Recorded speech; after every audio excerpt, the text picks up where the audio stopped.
All right. Thank you, everybody, for taking some time with me and my buddy Whit Lanier today. Today, we're going to be talking about the use of reviews and testimonials in marketing for RIAs.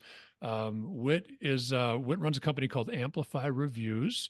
I had a chance, Whit, to meet you, gosh, I don't know, probably over a year ago at this point. I think it was, yeah. Super interesting topic. When you and I met, that was right on the heels of me attending the Snappy Kraken conference in Vegas.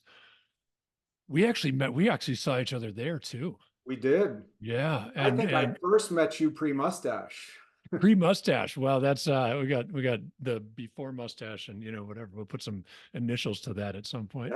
Yeah. Um yeah, I don't know. I shaved it once, Wit, and my kids were like, "Nope, you got to grow it back, man." So I follow their guide. Um but I sat through a presentation. This was right after the SEC changed the marketing rules. I sat through a presentation by Brian Hamburger, I think. I think so. And it was so interesting. As a guy who's been marketing in this industry for, I don't know, gosh, I hate to even admit it because I age myself when I do. Um, the ability for advisors to finally use social proof in their marketing is really like a huge transition and a huge opportunity for those RAs that are jumping on early. So I'm going to let you give more of your formal background, Wit, but Sure. I just want to say what a great topic this is. We are early enough, 18 months after the SEC updated the marketing rules. We are early enough that the RAs that are taking advantage of testimonials and reviews and marketing are gaining a big benefit over competition. And I know that your report's going to speak to that a little bit. So I'll try to shut up. What I'm not very good at it, but I wouldn't want without any more of my long-winded, Whit Lanier, Amplify Reviews. I'm stoked to have you as my guest. Thank you for bringing this topic to our industry, to our guest today. It's an important one. Awesome. Well, thank you, Charlie. And don't be too quiet. I think this will be more interesting if it's conversational. But I had forgotten the details that yes, we were both at Jolt and met there. And you probably remember that session you were talking about was obviously relevant and interesting to me, but that was one of the ones where they misestimated both demand for that session and how long it was going to take to cover it, because that session was standing room only. And when the presentation was over, it was a bunch of people who hadn't gotten questions answered, because even back then, I do think it was a pretty hot topic. Yeah. So let me switch over here. Let's see, Zoom's always changing things, but let's see if I'm able to share my screen the way I want to. How's that? Are you looking at my deck?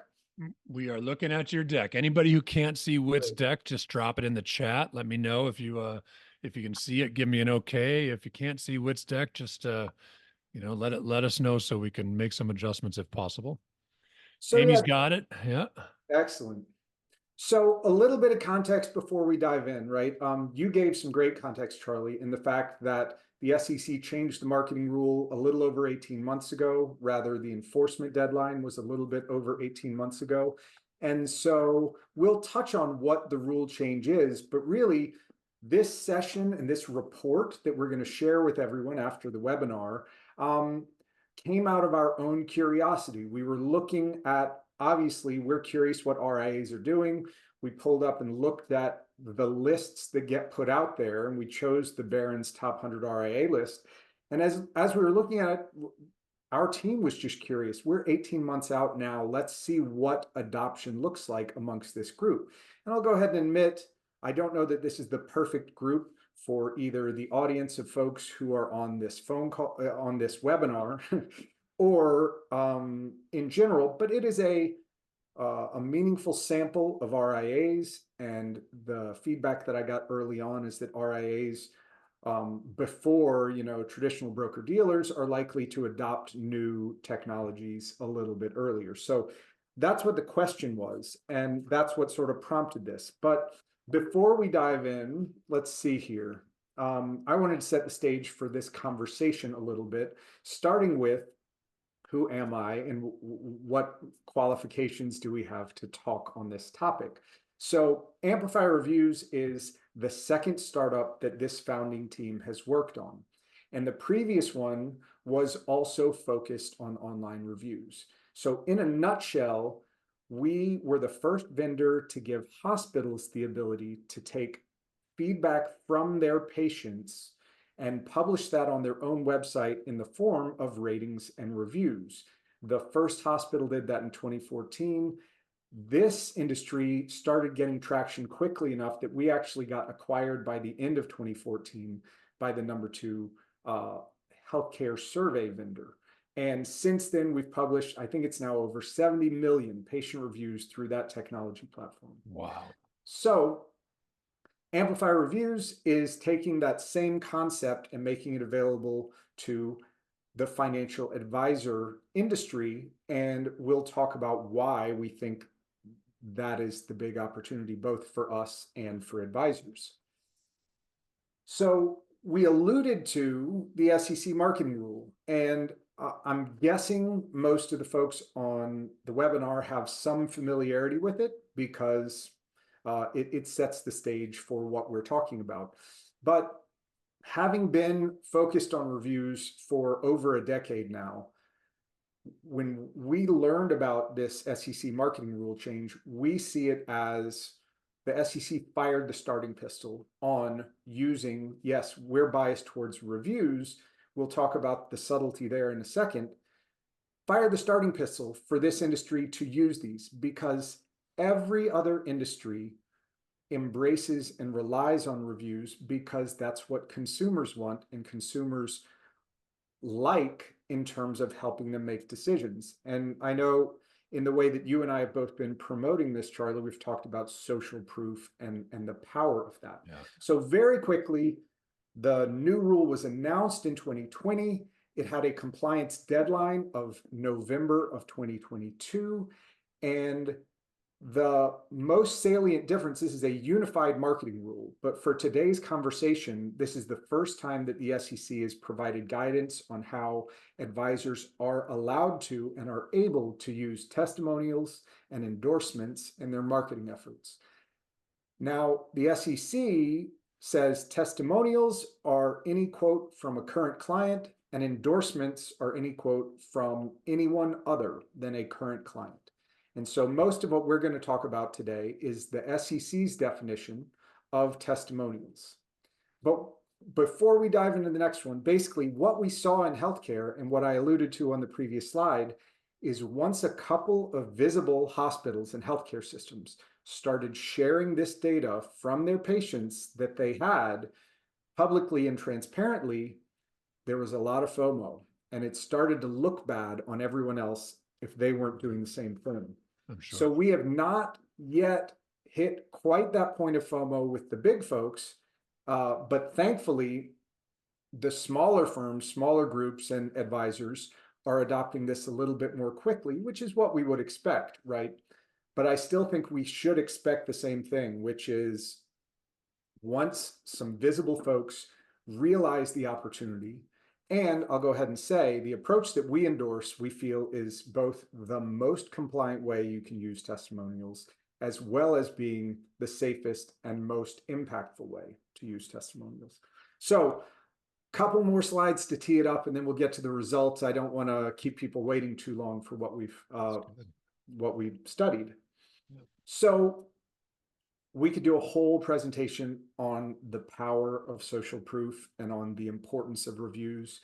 But in all the conversations that I have, most people intuitively know, they look at their own behavior, they look at their own decision-making, and there are very few things that you're going to go make a purchase decision or make a significant life decision about without looking for some sort of reviews from other folks who have been in the same boat. And so these stats speak to the same thing. Over 3/4 of folks use online reviews when they're searching for businesses. Even though it's relatively new in financial services, it is one of the most important industries to consumers. And you can see both people really, really trust what they see in reviews. And if you ask people, they are willing to write them. So that's also important to what we're talking about. That's 79% that you had on there, Whit. Yeah. Trust reviews as much as a personal recommendation. I don't know where I heard it. I can't give you stats behind it, I understand that people will trust strangers' reviews more than they will trust a recommendation from a friend. So I'm glad I had a lot of trouble believing that. Is as beneficial it is for the story I'm trying to tell, I had a lot of trouble believing it. But the more I talk to people about their decision-making process, here's the context for which this does make sense to me. And it's actually very relevant to advisors. When I talk to advisors, most of them say, most of my new business comes from referrals. And honestly, the data supports that. I think between personal referrals and center of influence referrals, it's in the mid 80% of new clients come through one of those channels. But what you don't realize is if I am in the market for an advisor and I ask my smartest friends, hey, do you have a financial advisor? Do you like them? I'm unlikely to come away with just one name. I am probably going to come away with 3 names, 4 names, 5 names. Now I trust those 5 friends a lot, but the next thing I'm going to do is Google those 5 names. Yep. Whether I'm looking for reviews or not, I may just want to see where their office is. What do they look like? You know, what would I need to do if I'm going to reach out to them? If I then see reviews on 2 of the 5 or 3 of the 5, those are going to be tremendously influential in which one I reach out to or in what order. And honestly, there's a stat not on this slide, and so I don't know the exact number. I think it is just north of 50% of people looking for an advisor wind up selecting the first one that they reach out to. So if we go through that normal process, first I ask my friends, then I Google them, then I reach out to the one that seems most appealing after those 2 steps.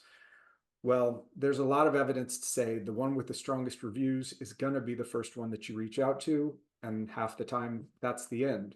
Yeah. So that sort of tees up this slide. This is a little bit dated now, but I think people are only moving their behavior more online. Right. And the idea here is simply when you're trying to evaluate a firm or an advisor, half of the folks get removed from elimination, removed or eliminated from consideration based on what they find online or what they are unable to find online. Yeah. So our view, I don't think is that crazy, is to say a couple of years from now, those who have a positive, strong online reputation and presence are going to beat out the folks who don't have any reputation or who have a weak one. And so before we get into the data, the argument is there is next to no downside to starting early. If you start early, you win clients that you otherwise wouldn't have. And if you join the game late, it's going to be to stop losing clients to the folks who did start early. So here's another quick note, right? Is it just, and we've run into this in real life scenarios many times. If you have a Google business profile, you're likely getting reviews that you're not controlling in any way. I don't know about your experience, Whit. Now, I leave a lot of positive reviews. I've left a couple negative reviews in my time as well. And, people who maybe are affected by the market that you had no control over, they could leave you a review that's about you, whether you had anything to do with a negative experience or not. And so just understand that if you got your, Google business profile up, it's likely you're set up to get reviews anyway, good or bad, without controlling any of it. That is indeed correct. And in a couple slides, we'll dive in on Google. But yes, I'm right there with you. In fact, I bonded with an acquaintance of mine here in Atlanta because when I went to write a bad review about a horrible experience with Domino's Pizza, when we were trying to go out for a date night and make sure our kids had a pizza, I won't go through the bad experience, but I felt compelled to warn the world about it. And I saw somebody else who was an acquaintance of mine who had the same experience and written a bad review. So yes, it is a funny little world. So continuing to set the stage for this is how I want everyone to think about this and how honestly I think the industry has not thought about this and needs to realize this. So I'll start with the quote on my right here. Prospects or consumers don't care what historical regulatory constraints were in existence. They want to know, what do other people who have worked with this advisor think about them? And so through that lens, everyone needs to realize you have an online reputation, whether you want one or not, or whether you think of what is online about you as a reputation or not. So very quickly, 4 buckets: no reviews, that is your reputation. For years and years, that was the level playing field. Pretty much nobody had any reviews, so you didn't have to think that much about it, but that has already started to change. Few reviews, that is your reputation. Bad reviews, unfortunately, that's your reputation. And if all that's out there is testimonials, well, then that's what people have to go on, and that's your reputation as well. But you can't you can't desire to not have a reputation and have that be so. That is sort of the nature of the world. So I also wanted to spend one moment on terminology here, which is in the SEC marketing rule, we're talking about testimonials being feedback from a current client. We are going to talk today about the difference between what consumers recognize as testimonials and what we think of as reviews. So, and I'll pause there to say, Amplify Reviews is a big proponent of ratings and reviews paired together, and those fit under the definition of testimonials for the SEC. So for a compliance standpoint, both are A-OK. A testimonial, most of the time we think of that as a quote or a curated selection of quotes that reflect what some clients had to say. And by their very nature, website visitors are going to assume these are curated. You could say they're cherry-picked. That's just the nature of it. You ask some clients for a quote and you put it up as a testimonial. If users want to get a comprehensive sense of what do these clients have to say, they have to read every single testimonial. So there's almost a competing interest of, let's just put a few that people will actually read versus putting an exhaustive list. Right. The format of reviews is what people are used to looking for everywhere else online. And there's a couple of meaningful differences. The first one is they imply that you're showing both positive and negative feedback by virtue of having a rating with the review. And that is, to be clear, what our program recommends and, if not insists upon, as well. The second thing is you don't necessarily have to read every one of them, because the rating component gives you a proxy for the sentiment of the review as well. So, and then the last part is we use ratings and reviews everywhere else. Amazon's probably the most popular place. But so I'll go ahead and say, this is not scientific research, but every conversation I have with folks, if you're going to look on Amazon, you want a product with a meaningful number of reviews, a high average rating, and then people like to go read the negative reviews and see if there's something that they can handle or tolerate, right? And if you check all three of those boxes, that's usually what you want, the hurdles you want to have cleared. So I won't go through this whole thing, but consumers can't help but draw conclusions based on what they find.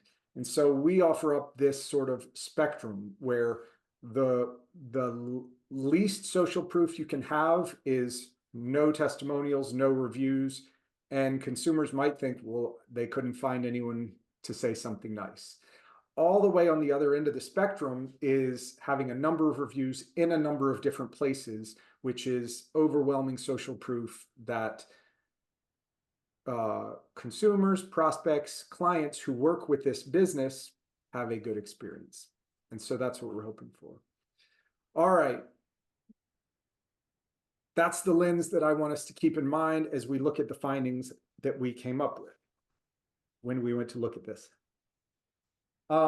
So we started with the question, if I'm a prospect thinking about one of these top 100 firms, and I want to see what other clients have to say about working with this firm, can I find anything that looks like a client perspective, a client quote, a client opinion?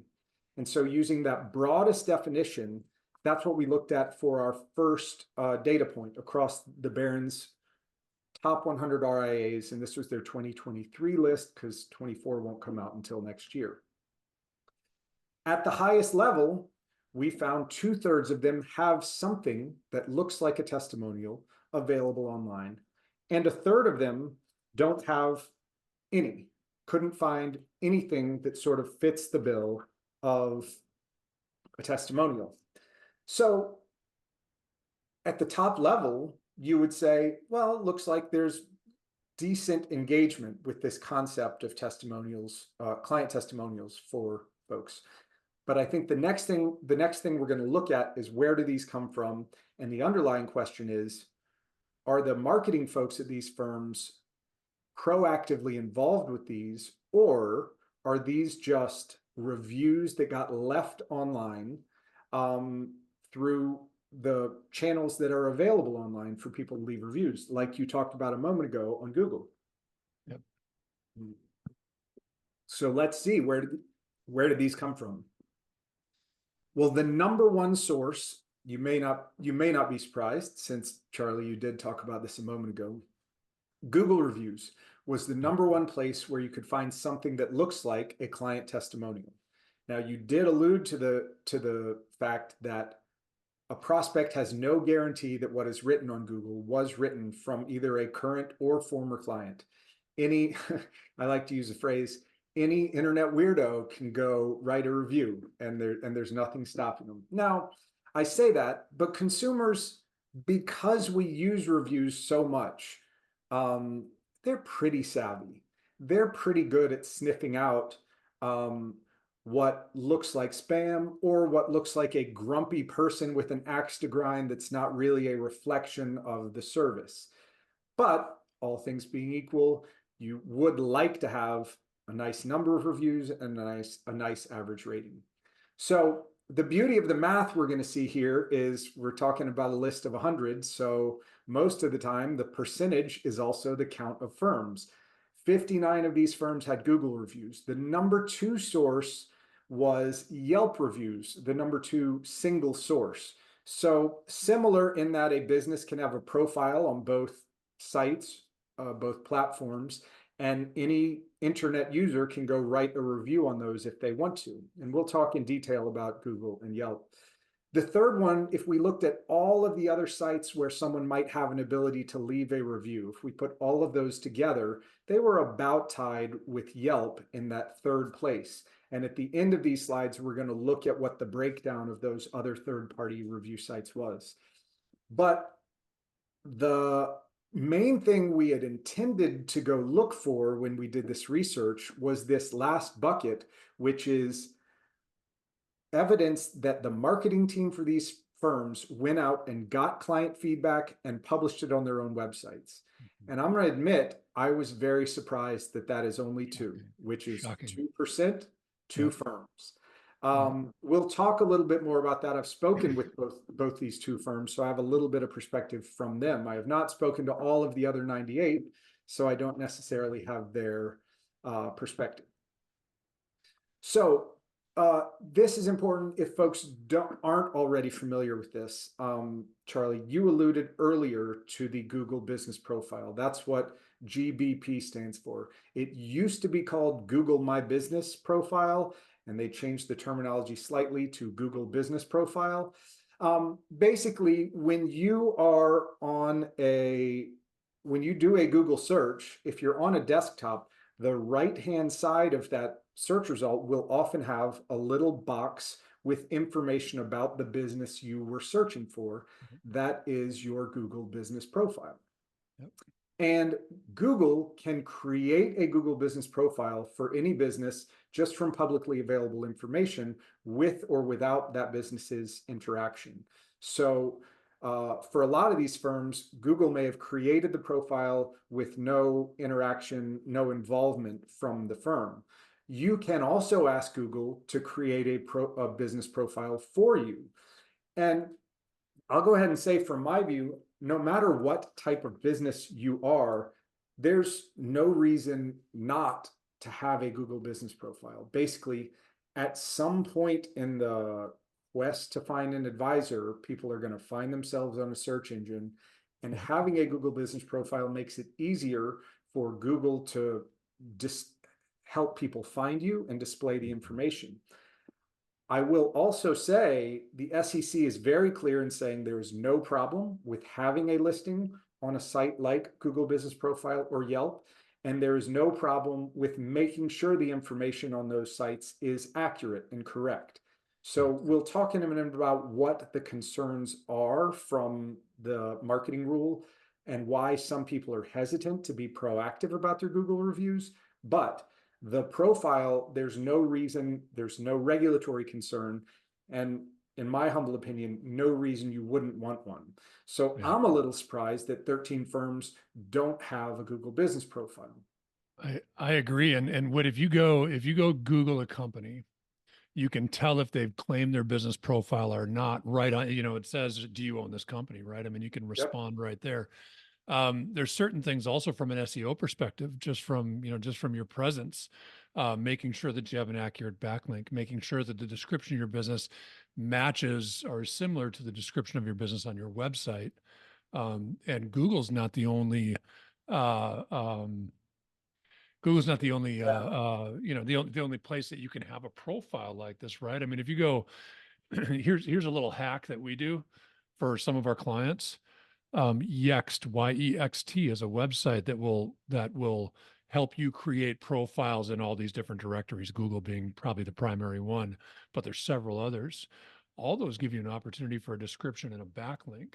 So this is off of the reviews a little bit, but if you haven't claimed your Google business profile, grab it. No, it's all very relevant. And Yeah, yeah, we have enough of an integration with Yext that if folks already use Yext, we can leverage that in terms of how we help clients as well.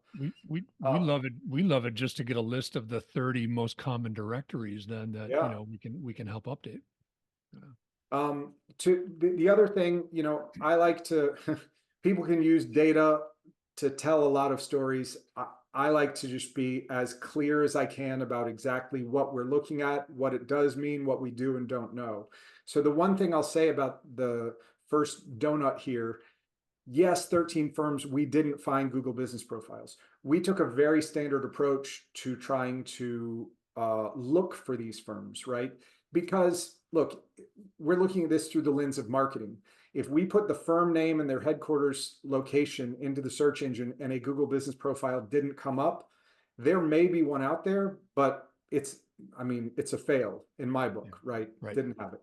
So wanted to set the stage with that. The middle donut here is the simple yes, no. Of those 87 who had at least one, had a Google business profile, how many had at least one Google review out there? And that was 59 of the eligible group. Sorry, 59 total firms, which represents like 67% of the folks who could get a review had them. And then over here on the right, responding to Google reviews. So this is a very interesting question. And honestly, it could probably be its own webinar, but I want to touch on it quickly. Here's why it's interesting. The concern that a lot of compliance departments have about testimonials in general, and especially on third-party sites like Google, is the issues of adoption and entanglement. And I don't want to dive deep on them, but the idea is if you interact with a review or if you request a review on a third-party site, you could be said to have been adopting or becoming entangled with them. The reason this is interesting is responding to a review does, by my reading of the rule, mean that you are at risk of having adopted or becoming entangled with those reviews. Mhm.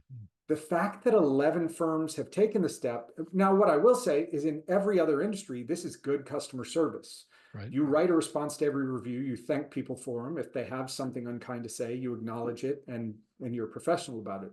This is just surprising to me, the mismatch that there are 11 firms that are comfortable responding to reviews, and yet only 2 firms have clearly taken steps to try to get reviews or testimonials.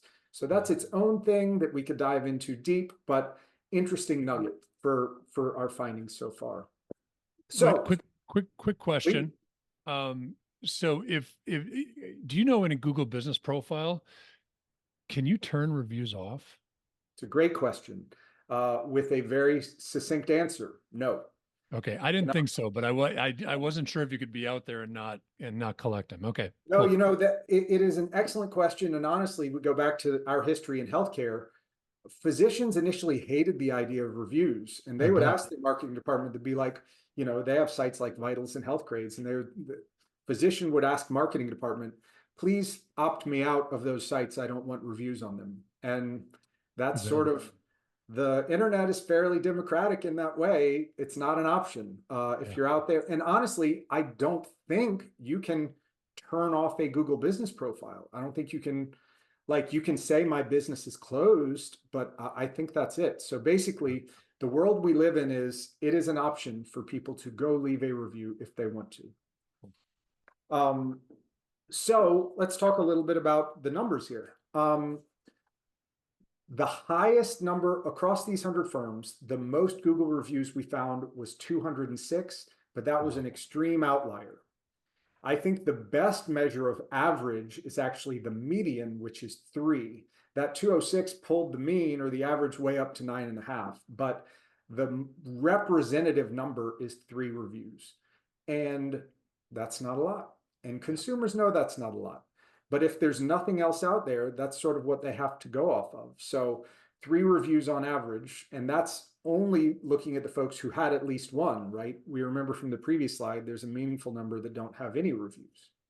So takeaway from here is not a lot of Google reviews on average.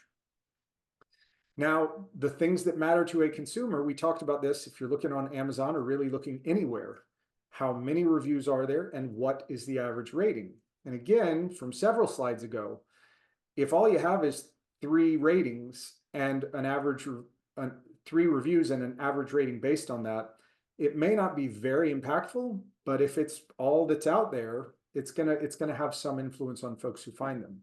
So for a number of these folks, good news of a 5-star rating on Google. Now you had to have at least 2 reviews to wind up in this chart. The mean and median are both between 4 and 4.5 stars. That's perfectly acceptable, broad brushstrokes for consumers. But the big takeaway here is the number that have below 4 stars, which in most industries is a little bit of a concern. Now, again, if it's sort of a desert of reviews in general, you may think you can be less concerned about this, but most businesses, if you had below a 4-star rating, that should be one of your top marketing imperatives, was improving or repairing that online reputation. So on this one, of the folks who have an average rating, 1/3 of them are below 4 stars, which is, like I said, any other industry, this would be a red alert and should be a top marketing priority. Puts you in line with the local DMV reviews. Yeah. You don't want to be in that bucket. No, you don't. Yeah, lots of funny things have reviews out there. So Yelp, if we take a look at this, again, this being the number 2 single destination, Yelp looks fairly similar. Now, the highest number of reviews on a single Yelp profile was a lot lower at 77, but it did the same thing of skewing that mean value, the arithmetic average, I don't know if I said that right, up to nearly 11. But if we look at what the real sort of central tendency is, it's 2.5. So right about the same as Google, 3, which is not a ton of data points to form an opinion on, but if it's all that's out there, it's what's out there, and that is your reputation. Now, the next slide is going to show us Yelp seems to attract grumpier people because for these same firms, the distribution was a lot less favorable. The average rating was a 3. And you can see very few folks had a 5-star rating, and a number of people had something between 1 and 2 stars down there on the bottom bucket. So let's see here. In fact, 75% of these firms that had an average Yelp rating were below a 4-star average rating. Now, what I'll pause to acknowledge, I've spoken with a lot of compliance professionals, a lot of compliance departments. while no one has had an issue with our proposed approach at Amplify Reviews, there are plenty of folks whose compliance department is going to say, you can't ask for Yelp reviews or you can't ask for Google reviews. So I acknowledge that as a fact of life for right now in the current regulatory environment and in the current sort of age and maturity of the SEC marketing rule and how people interpret it. But that does not mean it needs to be the entirety of your online reputation. So I still think if you find yourself in one of these buckets, you should feel motivated to try and figure out what you can do to improve your online reputation. So let me ask you, Whit, if compliance says you can't ask for reviews, because of course, one thing you can do is ask your happy clients. I know the SEC, I'm sure we're going to get into cherry picking and everything there, but Yep. what is, if you can't go out and ask specific people for a review, what is something, what else can be done to, if you got 2 reviews and they're both 3 stars on Yelp, what's your move if you're an advisor that can't actually go ask for reviews to bury those? So here is where we make an important distinction between third-party sites, which is a site like Google or Yelp, and our best practice approach for starting is what we call first-party reviews, where working through Amplify Reviews, an advisor asks all of their clients to write a review. They all come through our dashboard with the intended destination of their own website. And so the big difference, there's a number of big differences, and we can talk about the details. I've only got a few more slides that are the results of this, but quickly, you can be sure that everyone writing a review is a client. So on those questions of adoption and entanglement, the concerns around adoption and entanglement are, can you know that these reviews are compliant? And the disclosures are a big part of compliance. That is, do we know, is this a client or a non-client? Do we know, were they compensated or uncompensated? And do we know, were there any conflicts of interest? When all of this collection and display is done under your control and under your purview, compliance becomes a lot easier. So you may still have 2 crappy Yelp reviews out there, but the review content on your own website, again, in our view, best presented in a star rating and review format, counterbalances those 2 reviews when you've got 50 reviews from clients that are overwhelmingly happy. So if we look at the online reputation as a whole, you give a prospect context to say, oh, there are 2 bad Yelp reviews, but I'm not sure both of those are clients, and Yelp attracts grumpy people, and I have reason to believe all of these are clients. And so suddenly, two grumpy people in the context of 50 positive clients becomes a very different story. Yeah. So next to last slide on results, and then I'd love to answer any questions. I'll talk a little bit more about our approach. Honestly, we already talked about this, but I saved it for last. The initial question that inspired this research was, how many of these firms are taking advantage of the SEC marketing rule? And I will say, if you read the language around the SEC's announcement of the rule, it sure sounds like this was in response to demand. That advisors said, you are hamstringing us because we can't do the marketing things that every other business does. Right. And the SEC even acknowledged this was their first big update in 40 years about marketing rules. So if you presume that people were saying, you need to let us do this, it is shocking to me that only 2 of these top 100 firms have clearly taken advantage of it. Now, I will say, if we look at the biggest numbers on Yelp and Google, 206 Google reviews, well, maybe they were doing something to ask people to get those reviews, but we don't have visibility into that. Same thing with those 77 Yelp reviews. Don't have visibility into whether or not they're doing it. But even if both of those were, that takes us up to four firms that were doing something proactively to try and work on this. Now, I did want to quickly touch on the other review sites. And so I've got a chart of these over here. If I didn't say it before, everybody who registered for this webinar will get the report itself, which is the slides that we're looking at with some analysis slides behind them. So I won't spend too long on this, but you'll be able to dig in. what you see is it looks like Facebook is the next most popular site, and categorically that is true. But of the 8 firms with reviews on Facebook, which had 64 total reviews, only 3 of those look like genuine client reviews. The other 61 were all crypto spam comments. And we have all probably encountered those. It's like a WhatsApp number claiming somebody has helped double your money in the crypto market. So from that, my recommendation would be, if you have a Facebook page, I would actually say turn off the review capability there, because the quality is extremely low, and Facebook seemingly has sort of turned their back on moderating those, because you see the crypto spam is so prevalent. Clutch is a B2B review site. So this didn't seem to be individual clients writing reviews. I would say, so a lot of them seem to be like maybe a firm saying this advisor group helps with our 401ks or IRAs. Look, a good review is a good review, but that's a little bit out of the scope of what I think we were looking at here. So I don't really have anything positive or negative to say about that. Charlie, did I lose you? I might have. I'm going to keep going and we'll see if Charlie comes back.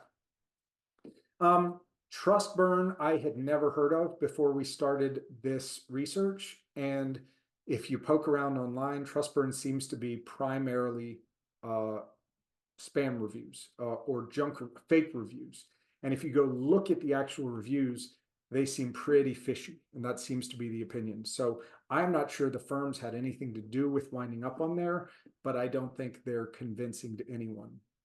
IndieFin folks had a meaningful number of reviews, but if you aren't going to specifically look for them, for these 3 firms, they didn't tend to show up in the top 10 Google search results using the format that we had talked about.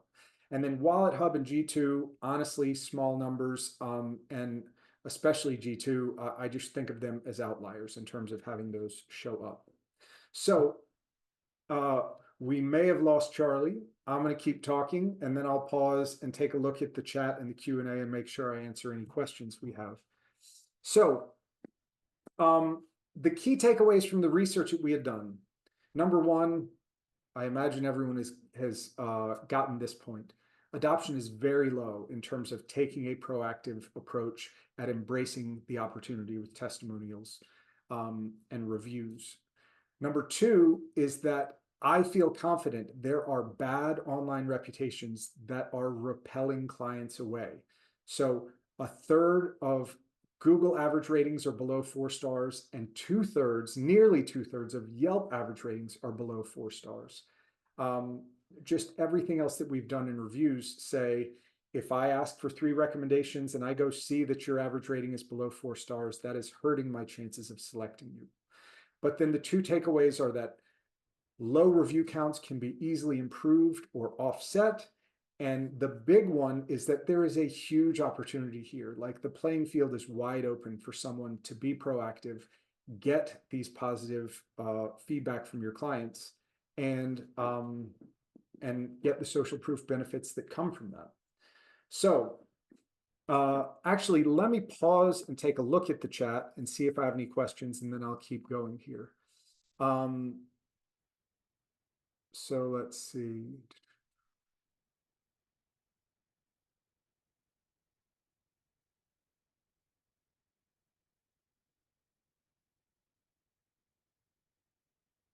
Let me do this. I want to get through a couple of other slides, and I don't want to have too long of a pause, and then I'll tackle those questions. So what does Amplify Reviews do? In a nutshell, we collect reviews from your clients in a manner that we can verify that they are your clients. Our best practice approach is that you then publish those reviews on your own website for a number of reasons. Number 1, you have full compliance control over the collection process and the compliance of the content of the reviews. And number 2, a lot of the benefit of reviews is SEO. By having these reviews on your own website, the recent, relevant, and unique content that is captured by those reviews is driving traffic to your site, not to a third-party site, where, using Yelp as an example, Yelp could easily wind up directing your traffic to a different advisor or a different business. And then because we've been doing this for over a decade and we have done this for hospitals with thousands of physicians, we feel like we can take what potentially seems complex and make it very simple with your existing processes. The way we do it, I touched on earlier, we collect feedback. Most of the time, our advisor clients will upload a name and email address of their clients. They will be sent an email requesting just a star rating and a review. And then the advisors who work with us can log into our dashboard and see all of the feedback that they've received. And the big advantage here is while you can't cherry pick just the good reviews, you can see in total what the feedback is. Now, 100% of the time, the feedback has been positive enough that these advisors have chosen to publish it on their website. But as a safety valve, you could see, oh, our clients are actually not as happy as we had thought. And you are not obligated to publish those. So you always have the option of seeing what the feedback is and saying, well, this is not a marketing initiative. This is just a client feedback initiative. We can address whatever the concerns are and try again in a few months.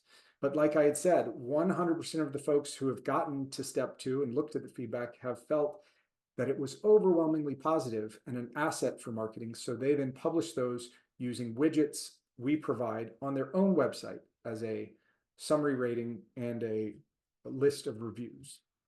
So I've got 2 stories to talk about the impact. The first one is, this is from our sister company that still focuses on healthcare. But this graph, I will explain, tells the story of how impactful it is to just ask for reviews. So if you look back in July and August of last year, that was before this group had engaged us to help with their reviews. And the blue bars are the number of reviews, and the yellow line, yellowish orangish line, is the average rating. So the closer it is to the top, the closer it is to 5 stars. In July and August, the average rating was pretty underwhelming, hovering right around or just above 3 stars. Mid-September, they started using our platform and proactively asking folks. And you can see we got up around or above 4.5 stars as the average rating. What happened in November? In November, their compliance department said, we're not sure we vetted this vendor enough. We need them to jump through some more hoops. And we had to stop sending those review requests. And what happened is the volume went down, but importantly, the average rating went way down as well. And this sort of illustrates that unless you are asking clients, customers, what have you, a lot of times the only people who will take the time to write a review in the physician world, it's the people who say, this doctor saved my life, or this doctor was a jerk. Thankfully, we are SOC 2 compliant. We never had any doubts that we would pass all of their security and compliance hurdles. In May, we got back to sending out requests, and sure enough, both the number of reviews skyrocketed and that average rating of the reviews coming in also came right back up to at or above 4.5 stars. The other one that we're going to say, I saw Amy in the panel here. I wanted to share a quote I got last week from one of our clients about their experience. So it's bad form to read a quote this long off a slide, but in this case, I'll read you the highlights. I did not ask how things were going. I proactively got this update. Basically, a new client called to schedule a meeting and without prompting said she had found this advisor through an internet search and that the testimonials page was what prompted her to reach out. Her previous advisor had been competent, but she had not really connected, and she was trying to find an advisor that she thought she would be able to connect with, and this testimonial page was why they did that. So our view is, if this helps just get one client who you were on their short list and you may or may not have been the one that they selected or that they reached out to, if these reviews get one client tipped in your favor, you're going to get a positive ROI for both your time and your financial investment on these. So that is my last slide in terms of the research that we've done. And I'm going to stop sharing for a moment and see if Charlie is trying to get back in. And if not, I'm going to see if I have any questions. So bear with me while I'm taking a look here. So I saw a question on how much is the service. Our pricing is per advisor profile. So the list price for a single advisor is $99 a month with no long-term commitment. You can cancel at any time. And each subsequent advisor is less expensive. The other, here we go. Hey, Hey, welcome back. Central Florida storms in the afternoon kicked out my Wi-Fi. So Oh, I wow. am I am thrilled to see that you were able to continue going. I was worried that the whole thing shut down. So, and we still got a number of people hanging out. So, That's great. yeah, good. Hopefully Okay. not Wow. too not too many other Central Floridians. So I got through the slides and I was trying to take a look at the questions. So uh, I Yep. was halfway through Miguel's questions, and you Awesome. helped Okay. me with the Very, ones very below there. cool. Well, continue where you were, man. I'm sorry about that disruption. I'm glad you're able to make it back. So, Miguel, can I attach reviews to the website? I've probably answered that for you, which is not only can you, it is our primary mechanism for doing that. So let me show you a couple of quick live examples of our clients. So here is one firm. They have under their about the firm page, they have our summary rating widget here.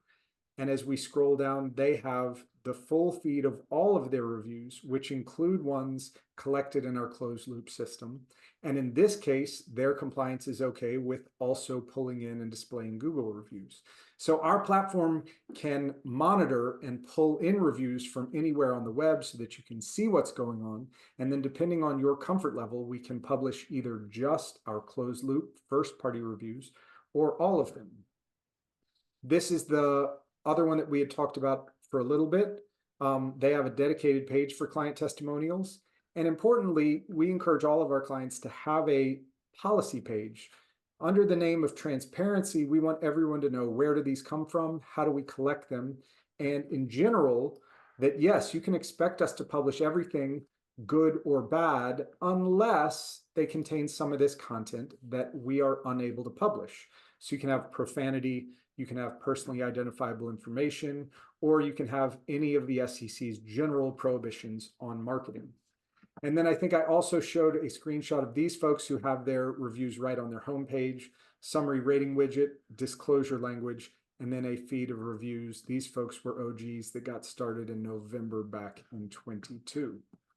So let's see, what other questions do we have? Well, and I'll let you know that without using names, though I did get permission. You've got some clients that are on our webinar right now that in chat, we're singing your praises. We're singing the praises of Amplify Reviews. Great to hear it. Yeah. So that's I think you showed their website. So, I did, yes. yeah. Let's see. Chitra, I'm not sure how to say your name. Advice on how to get verified on Google. It's an excellent question. I just like to be as transparent as I can. I have done some reading on that. I don't have a short answer on how to tell you to do that. I'm happy to find some time to chat with you, share what I do and don't know. And if either one of us can figure out how to crack that nut, that's great. I'm happy to chat about it. We've got a similar problem to Chitra's problem in that, we office now since COVID, we office out of my house. Like our residence is our address, and I don't want people showing up at the front door. Right. Where the Google business profile is really more for local businesses because it is so, pertain to where you are on the map. And Yeah. so So it does create some disconnect. on that one as well, I do know that that's a common problem. And I've read enough about it to know that like what Google is trying to combat is there are mobile locksmiths that want people to think that they have an office near you wherever you are. So they try and claim that their location is all over the place. And I think it's easy to understand how that's problematic. You probably know that I don't know if Google ever updated this. A lot of the times to verify your Google business profile, they mail you a postcard and you have to input a code that comes on the postcard. So happy to find some time to chat about either of those questions offline. But I see we're bumping up on the top of the hour. I didn't think we would take an hour, so I appreciate everybody who stuck around this long. I am happy to chat with anybody on the call. If you're considering exploring this, if you have follow-up questions I didn't get to, look, I always genuinely enjoy hearing about what is and isn't working for people's marketing perspectives. And hopefully this chat with Charlie, both pretty chill guys, so it's not we can enjoy the conversation. Whit, I've been marketing in this industry since 1998. So there I went and dated myself a little bit. And things have changed dramatically. The issue for advisors not being able to show any kind of social proof has been a problem. It really has. And that's still true for, those advisors who are subject to FINRA. But if you're an RIA and you're not subject to FINRA, you guys got to take advantage of this, right? And Whit, you've got a great service. I'm sure there's a couple others out there. You and I have gotten to know each other over the last year and a half. You're a heck of a guy. I appreciate you coming on and sharing your expertise. But listen, those RIAs that are on the fence about something like this, whether you're doing it yourself in a systematic way or use a platform like Whit's that is already going to take SEC rules into consideration, make life a whole lot easier for you.